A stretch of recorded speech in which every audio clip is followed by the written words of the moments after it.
Welcome to the Harriet Beecher Stowe House online. My name is Christina Hartlieb, and I'm the director here at the house. And today we're going to be talking about the restoration project currently underway by the Ohio History Connection. So our special guests for today are Chris Buchanan, wait, Chris, the restoration specialist with the Ohio History Connection, and then also Fred Smith, who is the lead architect and facilities manager at Ohio History Connection. So at this point, I'm going to start by just showing you some photos of the house over time. And these photos come from our digital exhibit on the timeline of the house. So we'll just kind of show some photos to kind of get us in the mood to see how it has made changes over time. And then I'm going to turn it over to Chris, who has a presentation for you. Wait, did you say presentation first or video first? It's up to you, Christy. I'm fine either way. Do the presentation first, and then we'll go to the video. That's fine. Okay.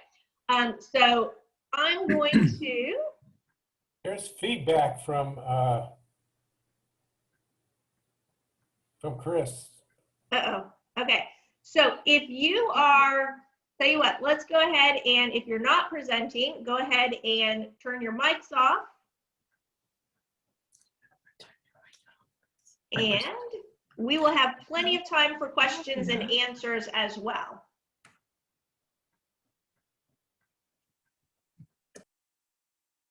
All right, so I'm going to start with, the house over time. So this is actually a picture of the house from, I want to say maybe late November, early December. And it was before the scaffolding went up on the front, but it does show that really clear Federalist or Federal period look to the house. Oops.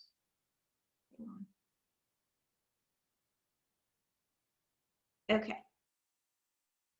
This is a picture from when the house was first built in the 1830s. This, we think, is around 1870 or so. This one would be from the 1890s. This postcard is from right around 1900. Oops, I need to try to get.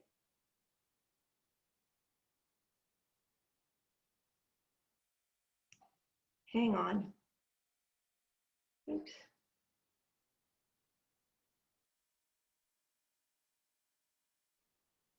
No. Sorry. I'm trying to do too many things at once.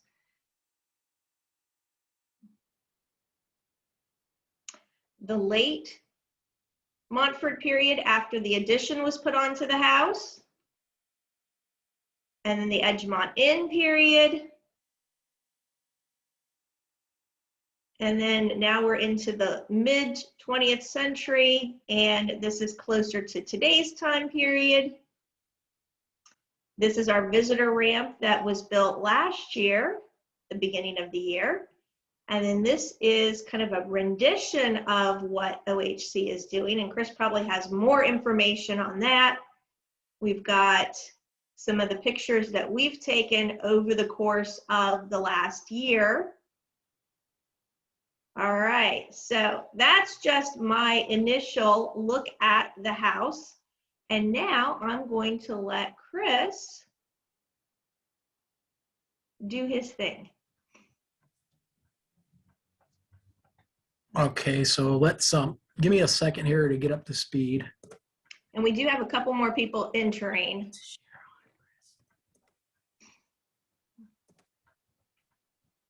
All right, welcome. If you have just arrived, you haven't missed anything yet. We are with Chris Buchanan from the Ohio History Connection, and he's going to be showing us the information about the restoration. We also have a short video planned, and then there'll be plenty of time for questions and answers. So, Chris. Okay, can you guys hear me? Yes. Okay, and then can you see the slide presentation? I can. Okay, great. All right, so I'm going to go through the current scope of work with you guys and kind of explain what we're doing and really why we're doing it. And then Fred is going to talk to you a little bit about what's going to happen in the next phase or phases. So as far as a basic list of what is in the recent work, we had previously done a structural stabilization of the foundation across the front of the house. And then for the current scope of work, what that includes is removal of lots of the later additions, stripping the paint off the masonry, tuck pointing of the entire original part of the house, masonry repairs, including some pretty major structural repairs, reconstruction of missing original features, and then repainting the entire house and a new wood shingle roof. Yeah. Hey, Chris, I want to interrupt for just a second. Someone has asked the question. Can you just give us what your position Sure. is at OHC? Yeah, I am the restoration project coordinator for OHC. So everything that you're seeing being done is based on lots of prior research. As many of you know, this has been going on for a long time. It's going to continue through the restoration phase and into future phases. So this restoration has taken several forms. This is the HSR. A lot of you know about this, the Historic Structures Report, done by Ratio Architects from Indianapolis. The house was heavily modified over the years, inside and out. So the HSR really answered one big question for us, and that is there enough information there to accurately restore the house? And the answer was yes, it's all there, but it's hidden and it has to be kind of pulled out. You have to dig for it a little bit. So they answered lots of questions, but they also asked a lot of questions that needed to be, I think, further explored. So we'll be getting into more of that. We had a historic paint analysis done, and this is really important information. It kind of ends up being something that you refer to. It's really a useful tool in dating the different parts of the house and filling in the details. This is Frank Welsh with Welsh Conservation and Color with his microscope on site. So what that report told us is that the house was originally painted white. It was never raw brick, which kind of surprises some people, but it was very common in the day. That first white was followed by 2 more whites, and then finally a yellow, which was the last paint layer in the Stowe occupancy. But as you can see in this microscopic photo, there were lots of paint layers added after that. So if you look at the bottom, you can see that granular surface of the brick, and then a few thin layers of white paints, and then you see the yellow, and then after that you see lots of dark colors that are characteristic of the Victorian era taste, and then you see the lighter whites and lighter colors more characteristic of the 20th century. So the report gave us exact color formulas for those layers of paint, or that last layer of paint during the Beecher occupancy. So we have, as you saw in that rendering before, a yellow ochre body, white, kind of an off-white trim, and then dark green shutters. So as far as the physical research, you guys know we have been making windows for the last few years around the house, and you're going to see more of those. And there's really no substitute for those windows. Sometimes you just have to take a peek and look. And we found some great information. This is the uncovering of what was the back stairway at the very back of the side wing. So we think that this was a narrow servant's stairway at one point, and that stairway has been gone for well over 100 years, but the framing is still intact. So one of the really challenging aspects of the physical research has been, I think, the Munford family's effort to match earlier architectural features when they did their remodelings. I mean, that's somewhat unusual. You know, Victorians are kind of notorious for doing their thing in the latest style. So for whatever reason, they were really good about duplicating moldings to make things look alike. And you see several instances of moldings here. It's actually 2 different moldings, but there's 3 different profiles that we documented throughout the house, and you can kind of see they are very similar. If you don't have another chunk of molding to hold up there to compare them, it's very hard. So what we did is made cardboard templates so we could actually hold them up there. So it was really challenging, and those kinds of things happened on the outside of the house to some degree also. So the house was built the front block of the house was built on a crawl space, very shallow footings, and the whole house sits on very porous clay soil, and particularly in the front of the house, that has caused lots of seasonal cracking that you see there. So what SSRG did, they're a local contractor, they came in and they used driven piles, and those are the metal poles you see there, and those were driven down through the earth, actually to bedrock. I think it was about 17 feet down, and they are connected then to those concrete post blocks that you see. So this should permanently stabilize that foundation. So no more cracks in the brick, no more cracked plaster. So it should really be helped, and it's something you just have to do before your main restoration starts. So I think the removals, I think to most people, are probably the most conspicuous part of what you've been seeing out there. And to help you guys understand those decisions a little bit, a quick bit of the architectural evolution of the house. I think most of you already know this, but for some of you that don't. So the house was built in 1832, Greek Revival, Federal style, like the other buildings at Lane Seminary. This picture is really great because it was drawn turn of the century, late 19th century, and we think it was drawn mostly from memory, but our physical investigations have really kind of told us that it's actually a pretty accurate picture of the house. One thing that they didn't have information about are those windows, and you can see in this rendering, they're still two-part windows, which is what we have there today.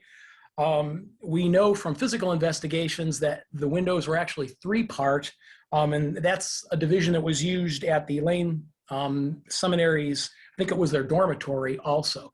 And this is a photograph of a house. It's actually outside of Colonial Williamsburg that has a great example of those three-part windows. By the way, the door that you see there was the door to Lyman Beecher's study, and he records coming in and out of there quite a bit. That was eventually turned into a window, and within the next couple of weeks, you're going to see that window turn back into a door again. An addition was added during the Beecher occupancy, we believe, and we know it was added very early because the first layer of paint on that addition is the yellow. And you can see the seam very clearly in this picture over on the right side. And this is the back addition from the other side. And it's actually a strange L-shaped addition, which is really unusual. It just kind of wrapped around the existing back wing of the house. So it's really, in a way, it's not really adding a room. It's kind of adding this narrow space. So we don't quite understand what they were doing with that. We think it had something to do with kitchen remodeling and maybe the beehive oven. So that's going to be the subject of some future research. The house was Victorianized in the mid-19th century by the Munforts. The neighborhood was changing. You can see big houses were going up next door and across the street. So they were kind of keeping up with the neighborhood. Some wide flared bracketed eaves were added, which was an Italianate characteristic of the period. Chimneys were added too. They added some corbelling on top to make those chimneys bigger and more impressive. The portico that you see there was also added at that time, we think. And the house was painted a couple shades of gray, followed by lots of other dark tones for decades. And here you can see those overhanging eaves and the corbelled chimney. So in 1908, the big rear addition was put on, the bay window on the north side of the house, and this colonial revival porch, all added by the Munfort's son, I believe. So we have another good example there of the Munfort's effort to match the new additions to the earlier work. On the left-hand side, you can see the broad overhanging eaves that were added to the house in the 1860s or 70s. And at the right, you see the 1908 addition, and you can see the bracketed eaves that were made really to match the existing part of the house. And they were built 40, 50 years apart, maybe more. So sorting these things out has really been a challenge because they were pretty tricky about what they did. So as far as some of the specific removals, I'll talk a little bit about those. At the eaves, we really wanted to verify our theory that the eaves you're looking at there were a mid-Victorian addition. So we carefully removed a section, and we removed it carefully because we thought there was a good possibility at least that backboard was part of the earlier work. So we took it apart. We looked very carefully at the nail evidence. We looked at the carpenters, the plane marks and the different tooling marks to tell when that wood was installed. The conclusion was that those eaves had in fact been added, they had been completely rebuilt. So I hope you guys can see this okay, because this is kind of complicated, but if you look at this picture of the corner disassembled of those eaves, about 2 inches up from the bottom, from that bottom molding, you can see that there's paint above this line and then no paint above it.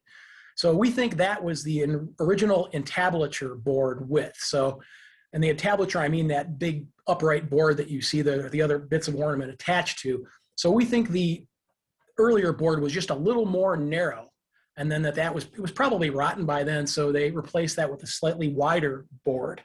You can also see a roughly diagonal line. So above to the left, you see unpainted brick, and below you see layers of paint, and you see a lot of dirt. I mean, it's really indistinct. It was hard to see, but when we really got close to it, you could see more detail. And you can kind of see in this picture that that line starts to take on, you can see where there were curved moldings, and you can see that where there was an angle. I wish I could point, but you can see where there was a hard angle. So what we figured out we had was what's called a returning cornice. And you can see at the right, we were kind of sketching what we were measuring up there and really trying to figure out exactly what those moldings looked like. And a returning cornice is, rather than wrap around the building like you see that bracket on the side, this original cornice terminated it, ran back on itself. And I'll show you a similar cornice, and you can kind of see what I mean. That's actually at our house down in Gallipolis. So it returns on itself. So that's why you saw that bit of painted brick that was outside the line of that cornice. So we converted those to architectural drawings, and that's what they'll be building. And you're going to see that installed in the next few weeks, along with the start of the wood shingle roof. So the corbelled chimneys are going to be reconfigured. We'll be taking off those top courses and then rebuilding those to a simpler profile, kind of similar to what you see in the original pictures. And if you notice, it's kind of hard to see in here, but if you enlarge this picture, you can see that they're kind of suggesting that that return cornice only happens on the front of the house. And that is, what we found with the physical investigation. So it was kind of nice to, again, confirm this early photo or this early sketch. So the 1908 porch was removed.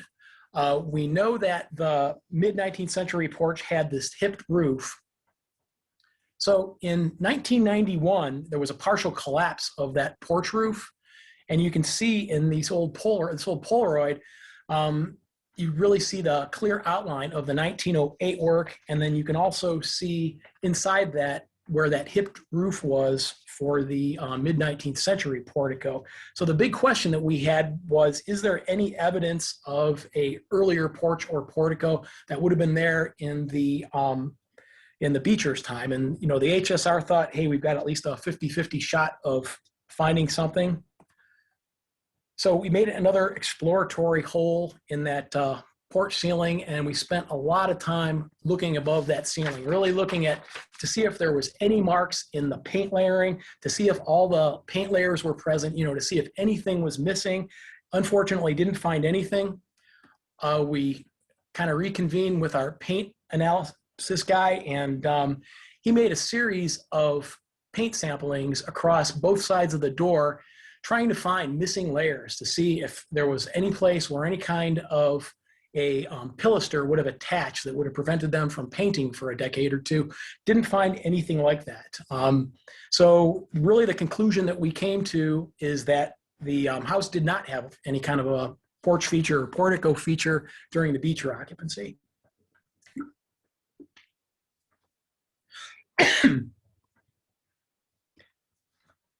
This is the bay window on the north side of the house. So when they put this on in 1908, they would have had to remove about a 12-foot swath of the brick wall from top to bottom. So it was pretty ambitious, really a major undertaking.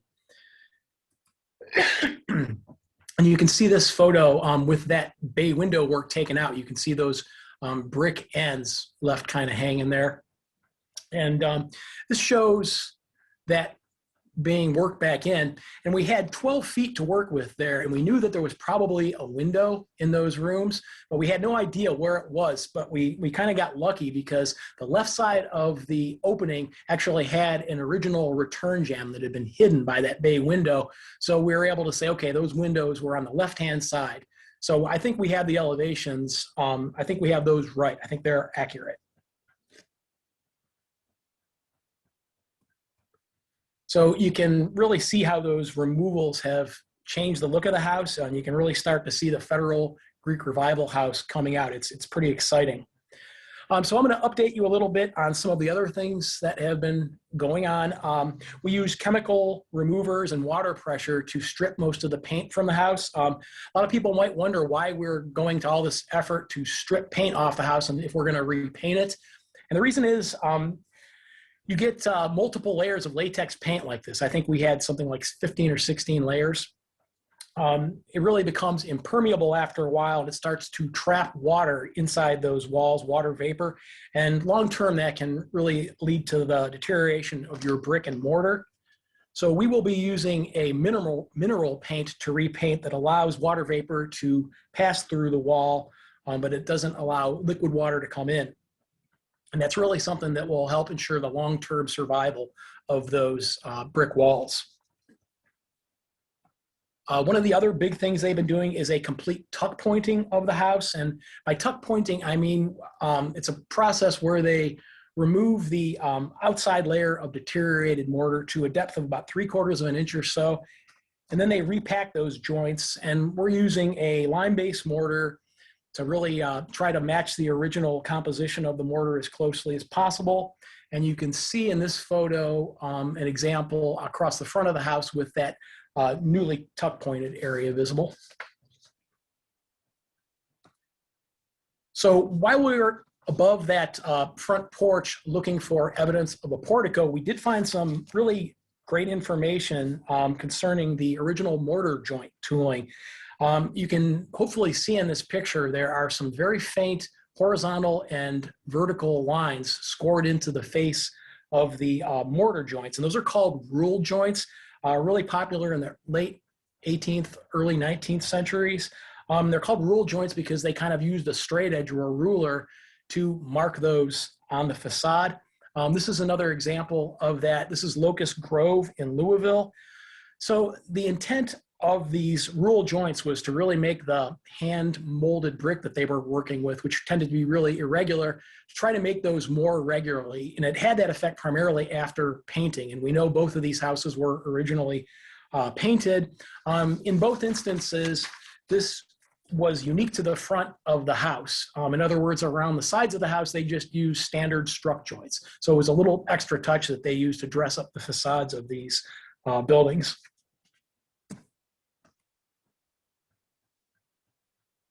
And that shows you kind of the effect before painting. And I think once you paint, you're going to have a nice deep shadow line. Matching brick is always a big challenge when it comes to these types of projects. So we needed several thousand bricks to do all the work that we had to do. They're all hand molded, pre-Civil War bricks. They're very hard to come by. We looked at lots of reproduction old bricks, and they're not quite right. We found some salvage bricks that were great. They were coming from, I think, St. Louis. Unfortunately, the guy ran out. The supplier ran out when we were halfway through the project. So we've had to try to look for other salvage bricks. So we have some that are less than perfect, but we're trying to make those work. And you can see this is our contractor. They're media blasting, and they're using some hand tooling methods to try to get those brick to better match the originals. So fortunately, I think that painting is going to work to our advantage with some of these bricks that vary a little bit. As far as structural repairs, they've really had to do a lot of work. What you're looking at, the lower part of that picture, is a jack arch. And a jack arch is kind of a flat arch that's made from wedge-shaped bricks. So they look nice, but they are inherently pretty weak. And that, coupled with the movement of the foundation, had really caused lots of cracking problems over the year. So as we are rebuilding those jack arches, we are adding concealed structural steel. So that should permanently strengthen those jack arches. And a lot of these big repairs have had to be made with really minimal disturbance to what's going on inside the building. So our contractor has done a really good job of just controlling that process. Some of the other challenges, we've done this in the COVID epidemic, and that's, of course, brought lots of strange and unpredictable little problems. We're working with Buckeye Construction and Restoration from Waterford, Ohio, and we're working with them for the first time on a major restoration like this. And there's been a lot of back and forth on, exactly how to get these things done, all very constructive. So working out just great. And they have really needed to work through a lot of inclement weather. We had lots of rain, and then it really got cold. And you can see some of the extreme measures they've kind of had to take to keep things moving out there, but they've done a good job of that. So, as many holes as you can make during the research phase, when actual restoration begins, you inevitably find more interesting things to look at. A couple of years ago, you guys know that we had found remnants of a beehive oven from, we think, the Stowe's or the Beecher's original kitchen. One strange thing that we didn't understand, normally a beehive oven has a domed or an arched top. Ours, for some reason, had this crazy half arch that went up and it terminated at that outside, that north wall. And we couldn't figure that out because, why would you want your heat to collect in the corner of your oven? So when the paint stripping started, we noticed this patch, and you see that at the bottom, just above the foundation, there is a patch that's about 3 or 4 feet wide and about 5 or 6 feet tall. And you can kind of see that, and this is a close-up of that. And you absolutely couldn't see it before the paint had been stripped. And it happens that that is right outside where that beehive oven is. So that really got us to looking closer at beehive ovens. And we found a couple examples of what you're looking at here. This is the Connor House in Indiana. And you can see at the left there is a beehive oven that is halfway in the house, halfway outside of the house. So there's a chance that that's what we're looking for. So I'm really eager to do some more restoration. We didn't open up that beehive oven any further other than taking off some plaster and kind of peering inside it because we wanted to try to understand what the variables were before we open that up. So I think in the near future, we're going to be taking a real close look at that, disassembling it, and then we'll probably be making a field trip to look at this example at Conner Prairie because it's pretty exciting. And that may be a feature that we can recreate in the future. So before I turn it over to Fred, I really want to thank Christina and Ken Jones. These guys have been at every one of our construction meetings. It's really been great to have some extra eyes and ears. Sarah and I can only come down once a week generally. So it's really been great to have their viewpoint on things and, to get a second opinion on some of these things also. So thanks, you guys. So with that, I can turn it over to Fred. Thank you. We did have one question that I want you to address. And then someone asked about the foundation stones that we needed to use as a patch for foundation and where we were able to get those. We actually got those from some of the limestone retaining wall remnants way back behind the house. There's all kinds of limestone laying back there. So, it's possible that we'll eventually reconstruct some of those walls, but we tried to take them from walls that were pretty far gone. And it was really a great match because it's weathered limestone, just like our foundation. So we were pretty pleased to find that source. So the section of foundation that we had to replace was done that way. Do you want me to show the video next, and then we'll have Fred talk some? Any way you Yes, want to do it? I think so. Yeah, I think so. Okay. All right, so let me go back to.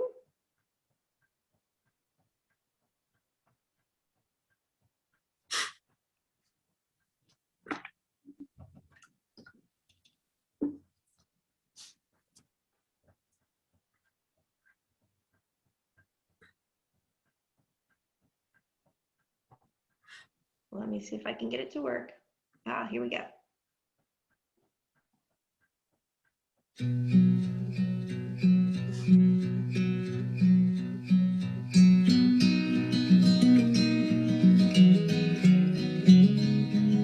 This was put together by the OHC videographer. So Jamie what we Smith. have here is another exploratory window, this time in the floor. This is the original pine flooring, and then what you have outside is the 1908 parquet floor. We knew that there was a different staircase here when the Beechers were here, and we thought that it was either on the right-hand side or the left-hand side.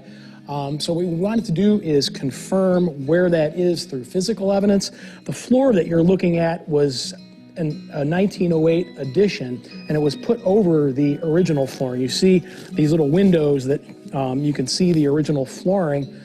So we wanted to find out where the staircase was. We thought, well, the newel post would have framed into the structural members here.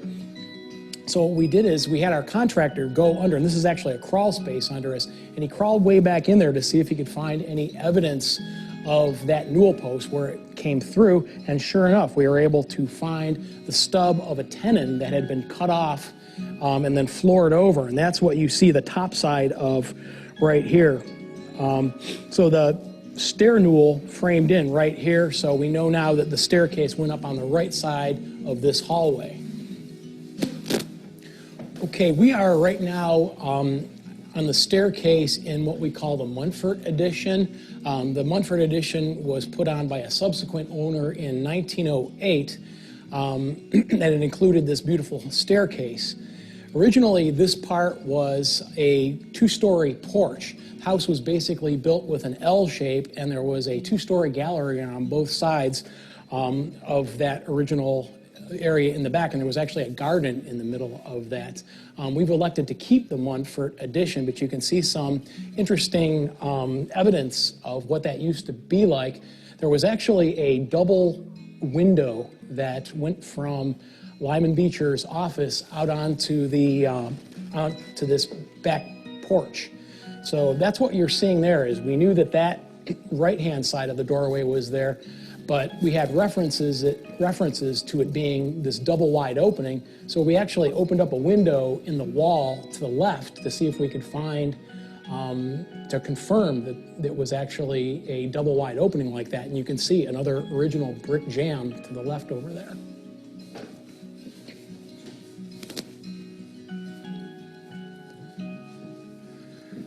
So what we've done here is to get more details about how this staircase originally looked.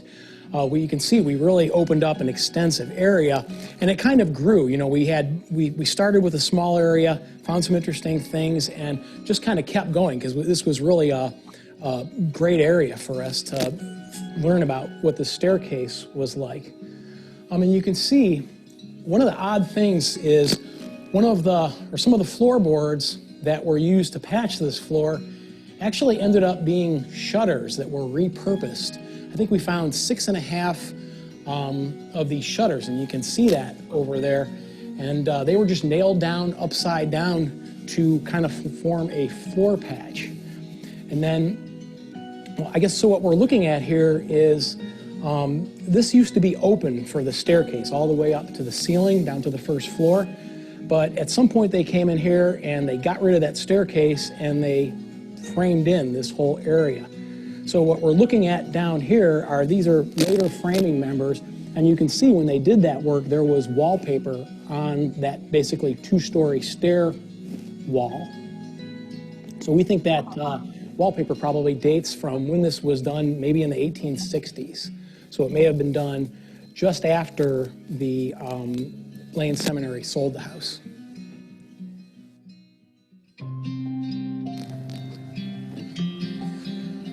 Okay, we are on the outside of the Stowe House. So this is the first phase of a major restoration. Eventually we'll be working on the interior, but for now we are getting the outside shell prepared. So primarily this is a paint stripping and tuck pointing project, and there's also some pretty extensive repairs as part of that. So the house was originally painted, but we have elected to take all the paint off, and then we're actually going to be repainting it. And like, why would you do that? And the reason is there were many, many layers of later latex paint, and having all that paint on your brick is not good for the breathability of the brick. That holds moisture in, and it will eventually deteriorate the mortar inside your walls. So we've taken it off, and then we are going to repaint with a mineral paint that is more compatible with historic masonry. So you can see all this brick has been stripped, and then we're eventually going to repaint it yellow, which we know was the fourth color, and we think that's what the Stowes painted soon before they left. The other part of the project, the other major part, is the repointing or tuck pointing of the house, and what that involves is scraping out or grinding out the original mortar back to a depth of about 3/4 of an inch. And you do that because over the years those mortar joints erode. So your mortar starts to go bad. So every 100 years or so, a brick house needs to be tuck pointed. So what you see here is the grind out work. So they've carefully removed the mortar down to a uniform depth. And then you can see on the other side of the house here, they will pack it back out to that original depth. This is the end product of the tuck pointing process, and you can see these joints are now flush. And we know based on physical exploration that these were, in fact, flush joints originally. Basically, the mason just came in here, laid the brick, and just knocked the mortar off flush. That was kind of the utility joint of its day. And what you're looking at here is a different type of joint tooling, and this is actually a sample that the mason prepared, and this is the special tooling that we found only on the front of this house. These are called rule joints. So they flush the joint out, but then they actually come back in here with a raking tool, and you can see they regularize these mortar joints. And then this is actually the yellow ochre paint that we're going to be using. So what we're after here, this is kind of a mock-up of what this is going to look like on the front of the house.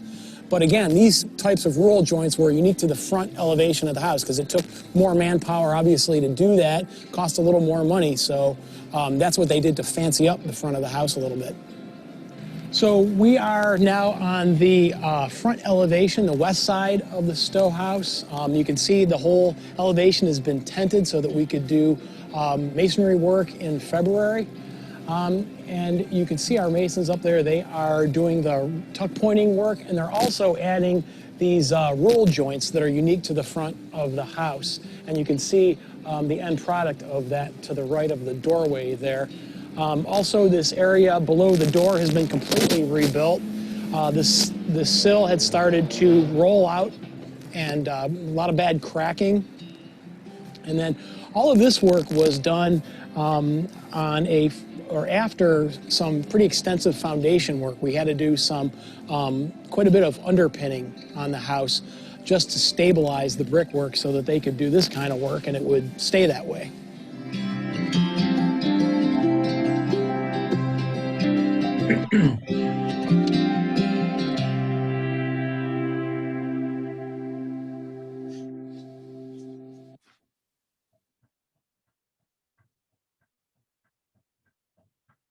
Nice job on the video, Chris. Thank you.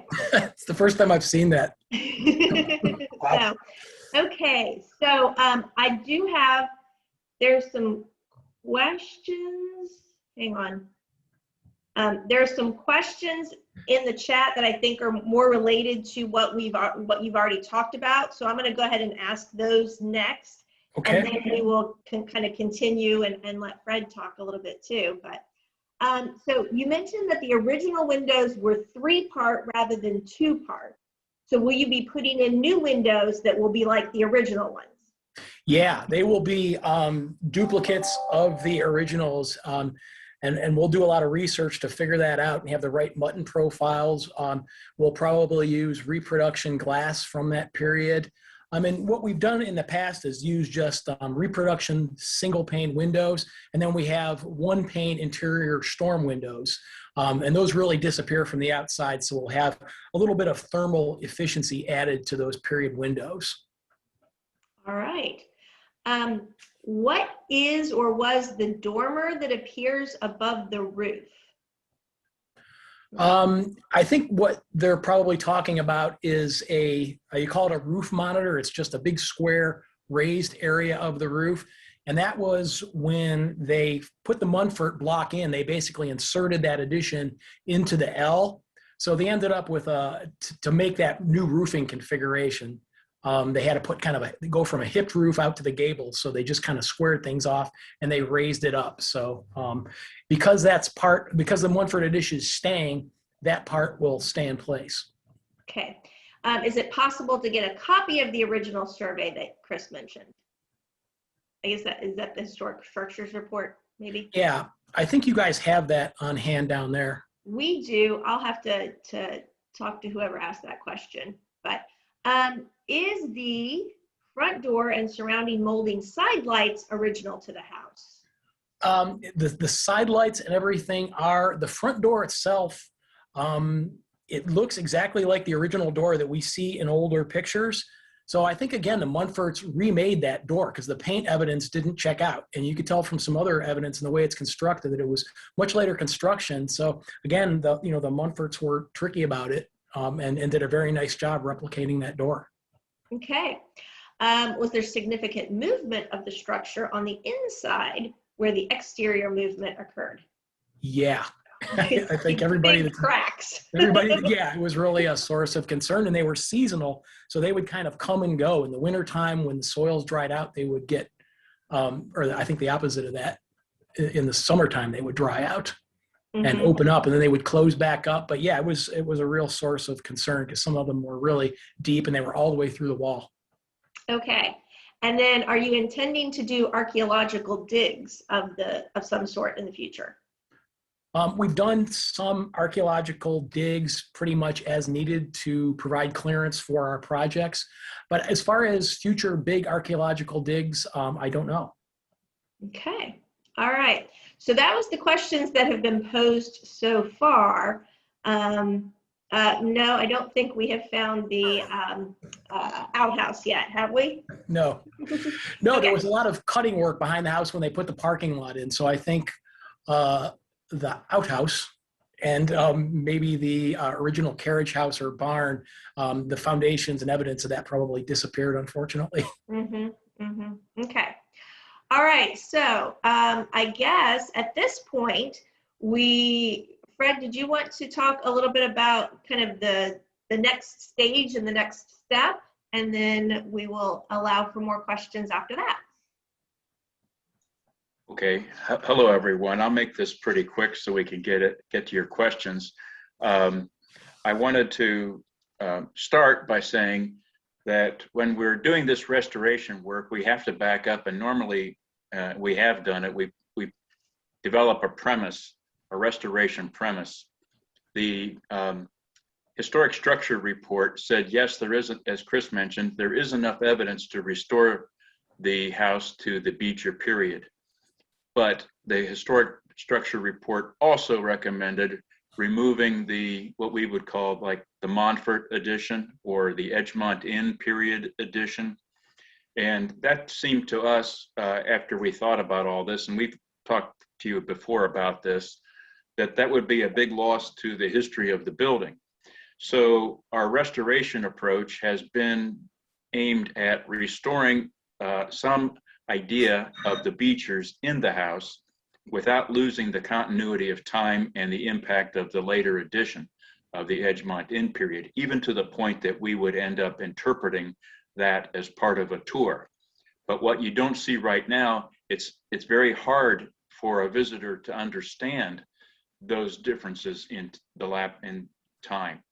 So our approach will be and has been to restore both of these sections, so it's very clear to a visitor when a tour guide mentions this what was going on to the visitor can see it. They're in the place and they can see what it was like.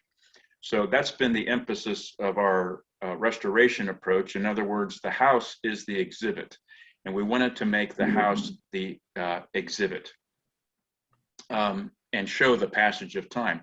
Although, so if you follow that logic, then the next thing is, well, what happens when we follow that through?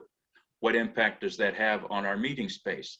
What impact does that on our visitor amenities? What happens with restrooms or kitchens or other things that make the museum operating functional museum? You know, practical stuff like that. We're not talking about theoretical anymore. We're talking about how we're going to operate. And that's really what the rest of our planning this summer is going to aim at answering. What do we do about that? What's going to happen? How are we going to operate? What do we need to operate? So there have been a lot of questions about what that means. Is that a visitor center? What is that? How do we provide those operational functions? So we need to do a little bit of analysis, a little bit of study, and then we're going to answer it. So the kinds of study we need are, one, additional archaeology.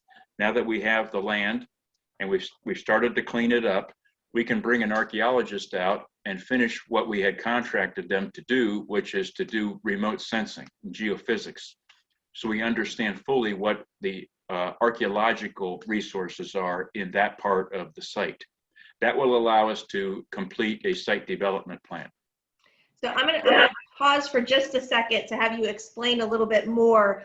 You know, some of our board members who are on here are more familiar with that, what you mean by now that we have the land, but other members probably don't know what that means. Oh. So you want to explain that?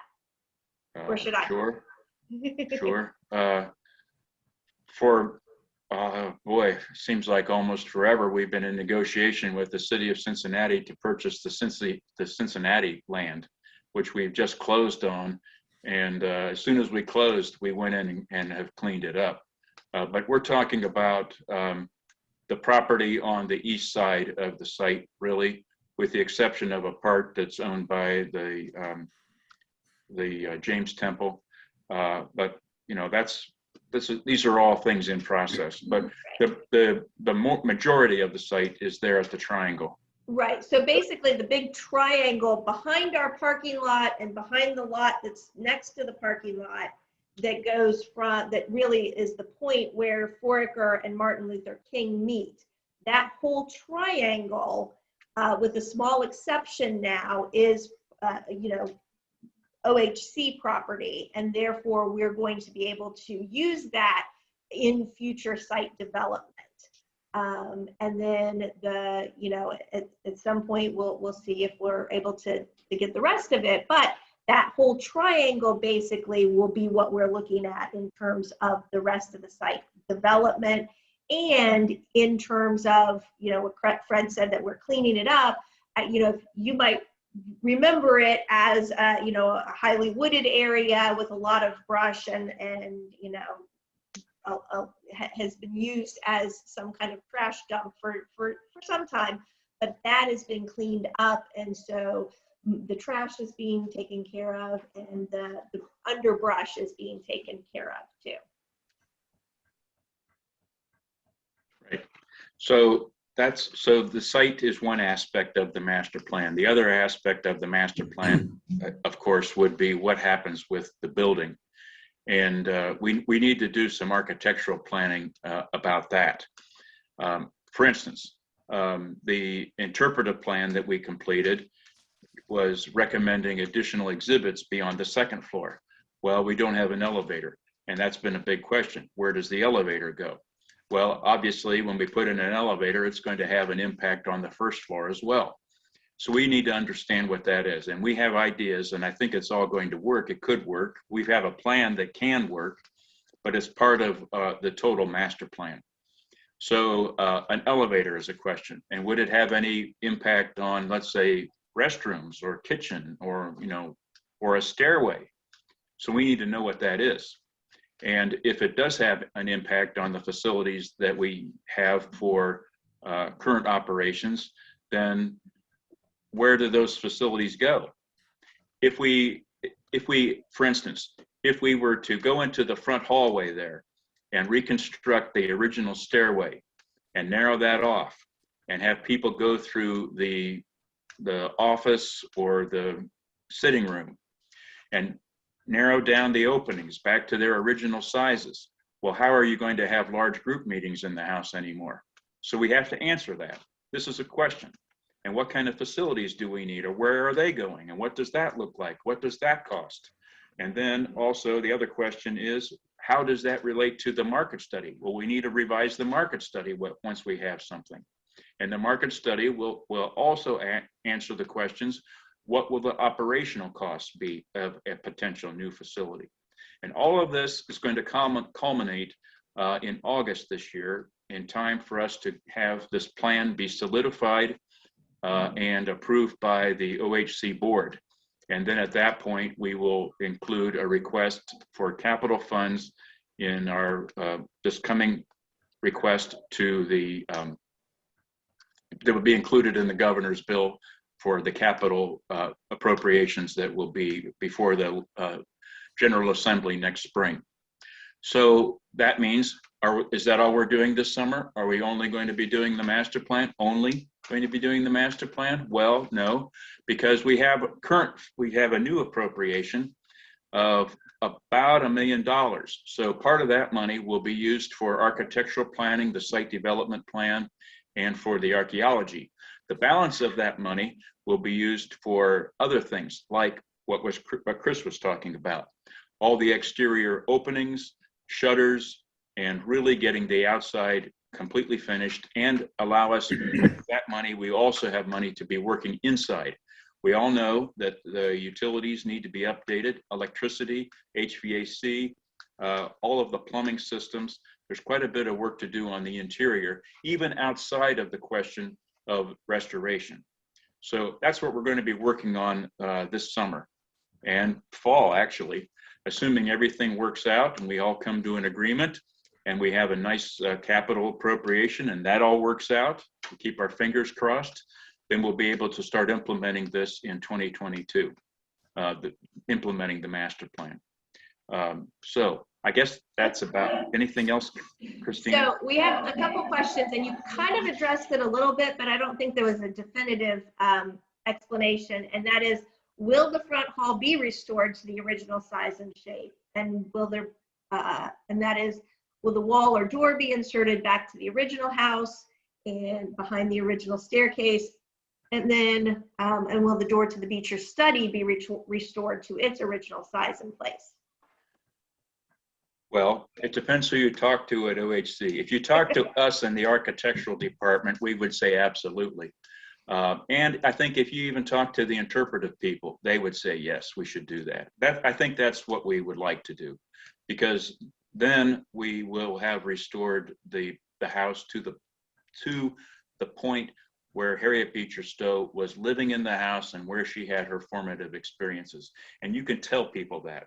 To us, that's important. That's kind of the essence. In our view, it's the essence and the reason we do historic preservation to begin with. And that's what we want to see. And then as a visitor goes back and they see the Edgemont Inn, it'd be great to be able to interpret that as well. So yes, we would like to restore the original footprint at the house as much as possible. Okay, the next thing is just a comment, not a question, but hope we are respecting the significant trees in all of the lots.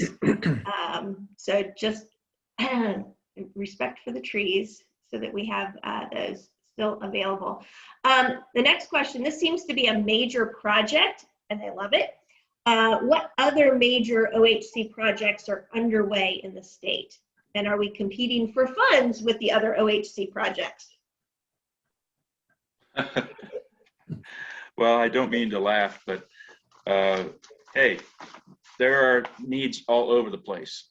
Yes, I mean, I can tell you what we're working on right offhand. Major initiatives, Poindexter Village, restoration and museum in Columbus. We're building a new collection facility. I think we're considering doing some work with Afro-Am as part of all this. We're right now just starting the Benjamin Lundy House restoration out at Mount Pleasant. We're finishing the interior of the Johnston Farmhouse in Piqua. Plus, we have all kinds of other things.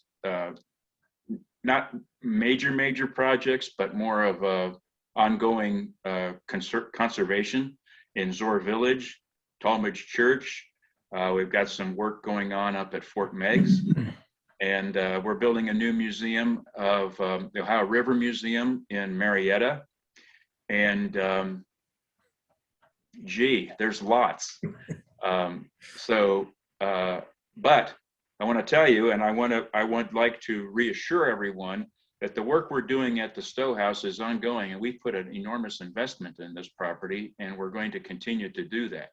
And we want to see it come to fruition. This is really one of our more exciting. We're after all this planning that we've done, we're right at the point of deciding really the future, and that's really what's going to happen as we culminate the master plan this year. And we'll definitely. I mean, we will be engaging the board in this effort for sure. The cost of the city property, I think the city property was $125,000. Does that sound right, Christina? No, I thought the city property was more or less free. Donated. It was donated. That's donated what it was. from the city. I'm thinking of something else. Okay. It was basically just a donation. Yeah. And then can you explain a little bit, somebody asked, is the house state or private entity? And it's kind of like, maybe you could explain better how it works. Oh, no, this is a state of Ohio owned property. We're not an agency. We're not a state agency. We're a nonprofit. We manage the state's historic sites, but the property is owned by the state of Ohio. All right. That looks like all of the questions that have been asked so far. I don't want to cut anybody off though. So if anyone has additional questions, you want to raise your hand and ask it, or you can put it in the chat and I will reiterate that. And if not, that's okay. Maybe all your questions have been answered. Yes, I have a question relating to the window treatment. Is this unique in Ohio and Cincinnati? I don't know of any other structures. You mentioned one in Virginia, but none in Ohio or Cincinnati that I recall having had that type of treatment. You said the window treatment or the mortar treatment? The 3-section window. Oh, yeah, I'm trying to think, other than the Lane Seminary buildings. Yeah, I think that they do occasionally appear. We're working in Piqua now at the Johnson Farm, and on the way there is a house that has a 3-part window, but it's only in the center bay. It's not on both sides of it. So to me, that aspect of it is a little bit unusual. Great. Do we have any evidence of the original builder of the house? Yeah, and I can't recall his name. The architect was Seneca Porter, but I can't remember the builder's name, but there are some documentary references that list him by name. And then, it was constructed partially with student labor from the seminary.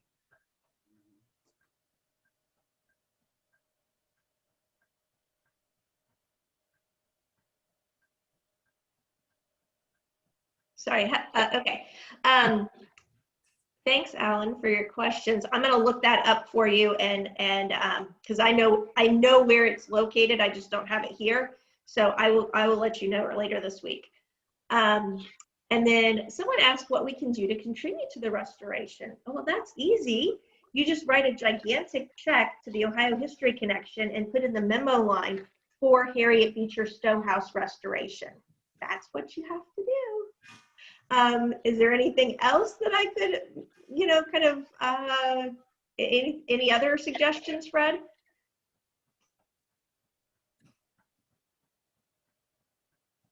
No, that's a good one. No, Okay. that's good. Drop the check off at your place and just give it to you. Yeah, not a problem.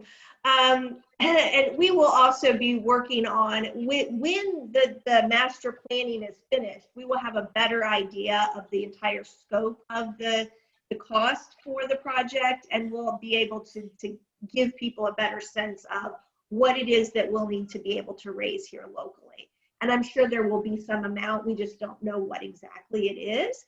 But again, if you want to go ahead and contribute today, that's not a problem either. So there's a question about, are there still plans for a park-like area on some of the area acquired from the city? Yes, I certainly hope so. Brad, you want to add to that? Actually, yes. We've already been talking about interpretive signage and trails and walking paths through that part of the site so that people have a sense of the passage of the history in Walnut Hills area as well.